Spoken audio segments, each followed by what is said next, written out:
तो आइए थोड़ा सा इतिहास अब खड़गे जी को सुना देते हैं।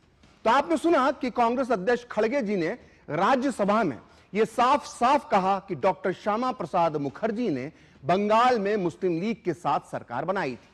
आइए अब हम इस दावे का पूरा सच बताते हैं, वो भी तथ्यों, तर्कों और सबूतों के साथ। तो माननीय खड़गे जी, आपको यह पूरा सच पता होना चाहिए कि डॉक्टर मुखर्जी ने कभी मुस्लिम लीग के साथ सरकार नहीं बनाई थी, और इस सच को समझने में किसी को दिक्कत ना हो इसलिए हमने इसके लिए एक ग्राफिक्स बनाया है जिससे सारी बात आसानी से समझ में आए, जिसे देखने के बाद दूध का दूध और पानी का पानी हो जाएगा। दरअसल डॉक्टर मुखर्जी 1941 में हिंदू महासभा के नेता थे।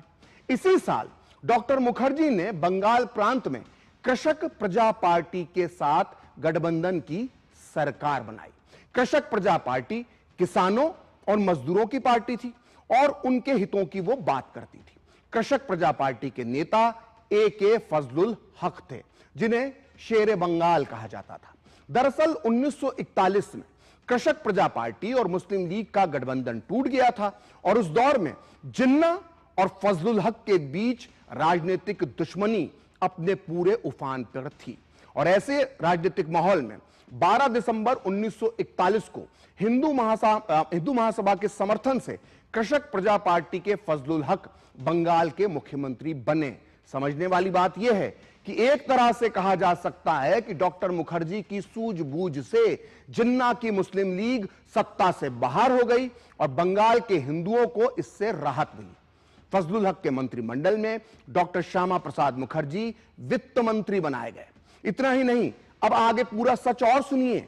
नेताजी सुभाष चंद्र बोस द्वारा स्थापित फॉरवर्ड ब्लॉक भी फजलुल हक सरकार में शामिल थी और नेताजी सुभाष चंद्र बोस के दो करीबी सहयोगी, बेहद करीबी सहयोगी संतोष बोस और प्रमथ बनर्जी भी इस सरकार में शामिल थे, जिसमें फजलुल हक भी थे, श्यामा प्रसाद मुखर्जी भी थे और फॉरवर्ड ब्लॉक सुभाष चंद्र बोस की पार्टी भी शामिल थी। तो दरअसल यहां यह बताना भी जरूरी है कि कृषक प्रजा पार्टी के नेता फजलुल हक पाकिस्तान बनने के बाद भी जिन्ना और मुस्लिम लीग के कट्टर विरोधी, हमेशा राजनीतिक दुश्मन बने रहे। उन्होंने हमेशा इनके खिलाफ आवाज उठाई। फजलुल हक ने हमेशा बंगला भाषा का समर्थन किया और पाकिस्तान में पढ़ाई जाने वाली उर्दू का विरोध किया। उन्होंने पूरे जीवन भर पूर्वी पाकिस्तान यानी वर्तमान बांग्लादेश को आजादी देने की वकालत की। उन्होंने हमेशा पाकिस्तान के पंजाबी नेतृत्व और प्रभुत्व को स्वीकार करने से इनकार कर दिया और उसका विरोध किया। 1954 में उन्होंने मुस्लिम लीग के खिलाफ पाकिस्तान में यूनाइटेड फ्रंट खड़ा किया और पूर्वी पाकिस्तान के पहले चुने हुए गवर्नर बने।